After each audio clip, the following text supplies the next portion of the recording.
Pranahita Chevella project ఏదైతుందో ఆనాడు దశాబ్ద కాలం గడిచినప్పటికీ ఆనాడు ఏదైతున్నదో ఉమ్మడి రాష్ట్రంలో కాంగ్రెస్ ప్రభుత్వంతో పాటుగా కేంద్రంలో కాంగ్రెస్ ప్రభుత్వం యూపీఏ, మహారాష్ట్రలో కూడా కాంగ్రెస్ ప్రభుత్వం, మూడక్కల్లో కూడా కాంగ్రెస్ ప్రభుత్వం ఉండి కూడా ఇవాళ ప్రాణహిత నదీ జలాలు ఏదైతుందో తుమ్మడియేటి వద్ద నుండి తరలింపుకు సంబంధించి 152 మీటర్ల ఎత్తుతోని డిజైన్ చేయబడ్డటువంటి ఒక ప్రాజెక్టే నాడు మహారాష్ట్రతో ఒప్పందం కుదుర్చుకోలేకపోయినారు. Maharashtra was sticking for 148 metre. వాళ్ళు ఏదైతుందో వైఎస్ రాజశేఖర రెడ్డి గారు ముఖ్యమంత్రి ఉండగా ఇట్ వాజ్ ఇన్ 2008 2008లో అప్పుడు నేను కూడా మంత్రిగా ఉంటేనే వారు ఏదైతుందో తుమ్మడేటి వద్ద బ్యారేజీ నిర్మాణానికి శంకుస్థాపన చేశారు. తదుపరి ఏదైతుందో 2014 వరకు ఉమ్మడి రాష్ట్రంలో కాంగ్రెస్ ప్రభుత్వం అధికారంలో ఉన్నది. ఇప్పుడు వాళ్ళు ఏదైతుందో మహారాష్ట్రలో కాంగ్రెస్ ప్రభుత్వం ఉండి కూడా వీళ్ళు తుమ్మడియేటి వద్ద నుండి నీటి తరలింపుకు సంబంధించి ఒప్పందం కుదుర్చుకోలేనటువంటి ఒక ప్రాజెక్ట్ తెలంగాణ రాష్ట్రం ఏర్పాటుతోనే కేసీఆర్ గారు ముఖ్యమంత్రిగా ఏదైతుందో వారు మొట్టమొదటిగా ఇవాళ తుమ్మడియేటి వద్ద నుండి నీటి తరలింపుకు సంబంధించి మహారాష్ట్రతో సంప్రదింపులు చేసి ఒప్పందం కుదుర్చుకోవాలని చెప్పని ప్రయత్నం చేసినప్పటికీ మహారాష్ట్ర ఏదైతుందో 148 మీటర్లకి స్టిక్ ఆన్ కావడంతో ఆనాడు ఏదైతుందో సిడబ్ల్యూసి సెంట్రల్ వాటర్ కమిషన్ సలహాలు సూచనలతోని మన తుమ్మడియేటి వద్ద 148 మీటర్లు ఆశించిన నీటి లభ్యత పొందలేకపోతున్నామనేటువంటి ఒక భావనతోని వీళ్ళ మేడిగడ్డ దిగువన ఏదైతే 100 మీటర్ల ఎత్తుతోని వీళ్ళ బ్యారేజ్ నిర్మాణం చేయబడే విధంగా మీకు మేడిగడ్డ లక్ష్మీ బ్యారేజే కానీ అన్నారం కానీ సుందిళ్ళ కానీ ఎల్లంపల్లికి తరలింపు చేసే విధంగా అదే తుమ్మడియేటి వద్ద బ్యారేజ్ నిర్మాణం చేస్తే మీ మైలారం వద్ద ఏదైతుందో ఒక లిఫ్ట్ ఏర్పాటు చేయాల్సి వస్తుండే. ఎట్లాగో వీళ్ళ మేడిగడ్డ వద్ద బ్యారేజెస్ నీటి ఇదైతే తరలింపు ప్రతిపాదన చేయడం జరిగిందో దీంతో 2 లిఫ్ట్లు మనకు అదనంగా అవుతున్నాయి. ఈ 2 లిఫ్ట్లు అదనం కావడంతో నీటి లభ్యత ఏదైతుందో మనం 240 టీఎంసీకి అనుమతి లభించడం జరిగింది. అదే తుమ్మడియేటి పోతే it was just 40 TMC less than 60 TMC. వీళ్ళు ఏ ఉమ్మడి రాష్ట్రంలో కాంగ్రెస్ ప్రభుత్వం సాధించలేంది, అనుమతులు పొందలేంది, ఒప్పందం కుదుర్చుకోలేంది వీళ్ళు కేసీఆర్ గారు లౌక్యత ప్రదర్శించి ఏదైతుందో 2 బ్యారేజీల అదనం అయినప్పటికీ కూడా ఏదైతున్నదో వీళ్ళు 240 టీఎంసీ లభ్యత పొందే విధంగా వీళ్ళ Pranahita Chevella project redesigning. Kaleshwaram project is nothing but A redesigning of Pranahita Chevella project. దాన్ని ఏదైతుందో అనుమతులు పొంది వాళ్ళు ఏదైతుందో కేవలం దశాబ్ద కాలంలో ఏదైతుందో వాళ్ళు ఇంత పెద్ద ప్రాజెక్ట్ ఏదైతుందో కాళేశ్వరం ప్రాజెక్ట్ నిర్మాణం పూర్తి చేసుకోబడటం అంటే కొంచెం దేశ చరిత్రలో కూడా ఇక్కడ లేదు అని చెప్పంటున్నాను. దేశ చరిత్రలో చెప్పంటున్నాను. ఏమంటే 1,00,000 కోట్లు 1,00,000 కోట్లు 1,00,000 కోట్లు మీరు టోటల్ అంచనా వ్యయాన్ని మనం పరిగణలోకి తీసుకుంటే ఏ లక్ష్మీ బ్యారేజ్ మేడిగడ్డ వద్ద వీళ్ళ పియర్స్ కృంగిపోయానని చెప్పి భావిస్తున్నామో it is just less than 500 crores. It is just less than 500 crores. అంటే 1,00,000 కోట్లలో 500 కోట్లు అంటే ఎంత? 0.5%. టోటల్ కాళేశ్వరం ప్రాజెక్ట్ అంచనా ఇవాళ మీరు 1,00,000 కోట్లుగా భావించినా కానీ ఇవాళ మనకు లక్ష్మీ బ్యారేజ్ మేడిగడ్డ వద్ద కృంగిపోయిందని చెప్పని భావించేది కేవలం జస్ట్ 500 crores అంటే లెస్ దెన్ 5%. అంటే 99,500 కోట్ల విలువ చేసేటువంటి ఒక నిర్మాణం ఇట్ ఇస్ ఇంటాక్ట్.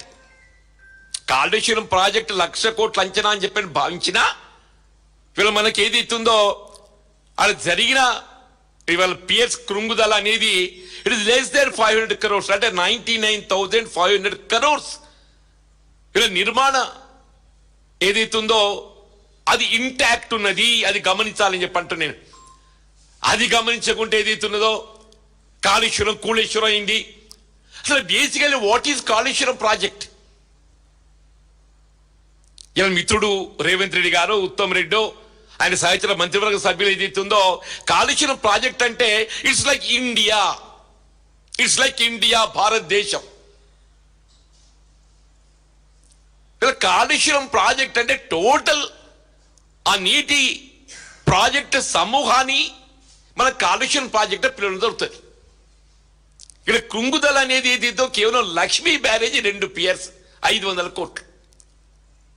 దాని గమనంలో తీసుకోకుండా మీరు అవాకులు చవాకులు పేలుతుంటే ఆశ్చర్యకలుగుతూ ఉన్న మంత్రి అంటుండే, మరి ఆయనకి ఏం తెలుసో తెలియదో నాకు తెలియదు, కానీ ఎల్లంపల్లికి వెళ్ళి నీటిని ఏదైతుందో గ్రావిటీ ద్వారా తరలిస్తున్నామని చెప్పానండి. ఎల్లంపల్లికి వెళ్ళి వినియోగం చేయబడే ప్రతి నీటి బొట్టు, ఎల్లంపల్లికి వెళ్ళి వినియోగం చేయబడే ప్రతి నీటి బొట్టు లిఫ్ట్ ద్వారా ఎత్తిపోతల ద్వారా. వీళ్ళ ఎల్లంపల్లి ప్రాజెక్ట్ ఏదైతున్నదో అప్పుడు రాజశేఖర్ గారు ముఖ్యమంత్రి ఉండగా దాన్ని ప్రతిపాదించి నిర్మాణ పనులు ఆరంభింప చేస్తే దశాబ్ద కాలం ఉమ్మడి రాష్ట్రంలో కాంగ్రెస్ ప్రభుత్వం అధికారంలో ఉన్నప్పటికీ కూడా వాళ్ళు నిర్మాణం పూర్తి చేసి దాని వినియోగులకు తీసుకురాలేకపోయినారు. అది వినియోగులకు వచ్చింది ఎప్పుడు? 4th August 2016. ఇవాళ సరిగ్గా 10 సంవత్సరాలే. 4th August 2016. ఇవాళ 4th August 2026. ఇవాళ సరిగ్గా 10 సంవత్సరాలు అవుతుంది అది వినియోగంలోకి వచ్చి. తెలంగాణ రాష్ట్ర ప్రభుత్వం ఏర్పడ్డ తదుపరి కేసీఆర్ గారు ముఖ్యమంత్రిగా, అప్పుడు హరీష్ రావు గారు నీటిపారుదల శాఖ మాత్యులు. హరీష్ రావు గారు దట్స్ పుట్ టు యూజ్. ఎల్లంపల్లికి నీటిని ఏదైతుందో నంది మేడారం బ్యారేజ్ రిజర్వాయర్ కు తరలింపు చేయబడే విధంగా, నంది మేడారం రిజర్వాయర్ కు తరలింపు చేయబడే విధంగా ఏదైతుందో ఇవాళ లిఫ్ట్ ఏదైతుందో 4th August 2016 ఏదైతుందో అవి ఇనాగ్రేట్ చేయడం జరిగిందే. మీరు 10 ఏళ్ళు రాజ్యం చేసి ఒక ఎల్లంపల్లి ప్రాజెక్ట్ పూర్తి చేసి వినియోగులు చేయలేకపోయిందని చెప్పంటూ నేను. వీళ్ళు రాజశేఖర రెడ్డి గారు అప్పుడు ఉమ్మడి రాష్ట్రంలో ఆగస్ట్ 2008 వారు శంకుస్థాపన చేస్తే తదుపరి 6 సంవత్సరాలు ఏదైతుందో ఉమ్మడి రాష్ట్రం కాంగ్రెస్ ప్రభుత్వం అధికారంలో ఉన్నదే. నీ మహారాష్ట్రలో కాంగ్రెస్ ప్రభుత్వం అధికారంలో ఉండి కూడా ఏదైతుందో నువ్వు ఒప్పందం కుదుర్చుకోలేకపోయినావు. అదే కేసీఆర్ గారు లౌక్యం ప్రదర్శించారు.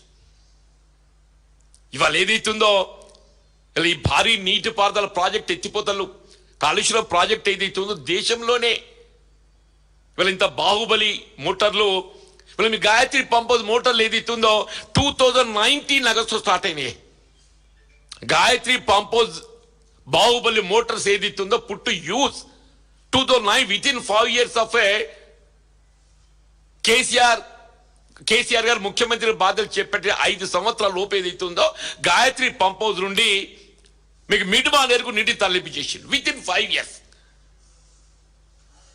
వాస్తవంలో ఒకలాగుంటే ఆ ఎన్డీఎస్ఏ సాకుగా చూపెట్టి, ఆ నేషనల్ డ్యామ్ సేఫ్టీ అథారిటీ ఏదైతుందో దాన్ని సాకుగా చూపెట్టి కన్నెపల్లి పంప్ హౌస్ నుండి మీకు 93.5 మీటర్ లెవెల్లో నీటి లభ్యత ఉంటే ఇవాళ నీటిని ఏదైతుందో ఎగువ అన్నారంకి ఎత్తిపోసుకునే అవకాశం ఉన్నది. అన్నారం వెళ్ళి సుందీలకి ఎత్తిపోసుకునే అవకాశం ఉన్నదే. సుందీలకి వెళ్ళి ఆటోమేటిక్ వెల్కమ్ టు ఎల్లంపల్లి. ఇవాళ ఎల్లంపల్లికి నీరు వస్తుందని చెప్పారంటే it is part of Kaleshwaram project. వాళ్ళు ఏ 240 TMC అనుమతులు పొందడం జరిగిందో out of the 240 TMC water this 20 TMC Yellampalli project reserve water is also included. మనకి ఎల్లంపల్లికి వెళ్ళి ఏదైతుందో ఇవాళ మన కడెం ప్రాజెక్ట్ ఓవర్ఫ్లో అయింది. మనం ఫార్చునేట్లీ మనకు గ్రావిటీతో నీళ్ళు వచ్చినాయి గోదావరి వరదతోని. అది రాలేనప్పుడు ప్రాణిత నీటిని ఏదైతుందో కరువు కాలంలో ఎత్తిపోసుకోవడాన్ని వీళ్ళు ఈ లక్ష్మీ బ్యారేజ్ అన్నారం సుందిలా నిర్మాణం చేసుకుంటాం. ఇవాళ ఎల్లినో మొత్తం రాష్ట్రం అంతా దేశమంతా కరువుతో తలడిల్ల పరిస్థితి ఉందా? ఇలా రేవంత్ రెడ్డికి ముందు చూపు లేకున్నా ఒక ముఖ్యమంత్రిగా బాధ్యత గల ప్రభుత్వ అధినేతగా ఏదైతో అని ముందు చూపు ఉండాలి. వీళ్ళు ఎల్లినో లాంటి పరిస్థితి ఎదురవుతున్నప్పుడు ఏదైతుందో మీరు కన్నెపల్లి పంప్ హౌస్ నుండి వాటర్ లిఫ్ట్ చేసుకోవడానికి ఆ 93.5 మీటర్ లెవెల్ బిల్టప్ చేసుకోవడానికి అవసరం వస్తే కింద కాఫర్ డ్యామ్ నిర్మాణం చేయవయా? కన్నెపల్లి పంప్ హౌస్ దిగువన ఏదైతే కిలోమీటర్ అటో ఇటో వెర్ ఇట్ ఈస్ సూటబుల్ ఓ కాఫర్ డ్యామ్ నిర్మాణం చెయ్యు. వీళ్ళు పోలవరం ప్రాజెక్ట్ నిర్మాణానికి ఏదైతే కాఫర్ డ్యామ్ బేస్ చేసుకొని నిర్మాణం చేస్తుండ్రు. కాఫర్ డ్యామ్ నిర్మాణం కాస్తే it will not cost much, మీకు 100 కోట్లు కాదు. రేవంత్ రెడ్డి గారు ఏది ఇస్తుందో ఆయన ఫుట్బాల్ మ్యాచ్ షోక్ తీర్చుకోవడానికి కొరకు ఏది ఇస్తుందో సింగరేణి 100 కోట్లు ఖర్చు పెట్టిండ. ఆయన మనమని తృప్తిపరచడానికి అటువంటి 100 కోట్లు పెడితే ఇలా మొత్తం తెలంగాణ రాష్ట్ర రైతాంగాన్ని ఏది ఇస్తుందో సాగునీరే కాదు త్రాగునీరు కానీ పరిశ్రమకు అవసరాలు కానీ అన్నింటినీ మనం ఏది ఇస్తుందో వినియోగించుకున్నటువంటి అవకాశం వస్తుండేనే. ఇవాళ మొన్న అల్పపీడన ప్రభావం ఇవాళ వచ్చిందంటే అల్పపీడన ప్రభావమే. సాధారణంగా అల్పపీడనంతో మనకు ఇవాళ విఘాతం కలుగుతుందని చెప్పి భావిస్తాం, కానీ మనకు అదృష్టం కలిసి వచ్చింది. రేవంత్ రెడ్డి లాంటి అనాలోచిత ముఖ్యమంత్రి ఇవాళ ఏదైతుందో రాజ్యం చేస్తుండు కాబట్టి ఇవాళ అల్పపీడనం మనం ఆదుకున్నది. ఇక్కడికి ఆదుకున్నది ఆ అల్పపీడనం ఆదుకున్నది. ఇప్పటికి కూడా మళ్ళీ ఏదైతుందో భవిష్యత్తు ఏ విధంగా ఉంటుందో మనం ఊహించుకోలేకపోతున్నాం. ఇప్పటికైనా భవిష్యత్తు ఏ విధంగా ఉంటుందో మనం ఊహించుకోలేకపోతున్నాం చెప్పంటున్నా. నేను ఇప్పటికైనా ఏమంటున్నా, నేను ఆ రేవంత్ రెడ్డికి ఏం ఆలోచనదో లేదు, ఆయనకి తెలియదు. ఆయన ఎవరు ఇంజనీర్లనే ఇలా అవమానపరుస్తున్నాడు. ఆయన ఏం చదువుకున్నా తెలియదు, మన అంతకంటే ఎక్కువ చదువుకుండా ఆయనకి ఏం ఆలోచన ఉందో కానీ. మరి ఉత్తమ్ రెడ్డి ఇంత చదువుకున్నాడు అని చెప్పి అనుకుంటాం. ఆ ఉత్తమ్ రెడ్డి నీటిపారుదల శాఖ మంత్రులు ఇంత చదువుకున్నాడు అని చెప్పి అనుకుంటాం. ఆయనే అసలు ప్రాబ్లం ఇక్కడ నీకు కన్నెపల్లి దగ్గర ఈడ ప్రాబ్లం ఉంటే దాన్ని ఏ విధంగా ఎత్తిపోసుకోవాలని ఆలోచన చేసేవాల్సింది పోయి నువ్వు కన్నెపల్లి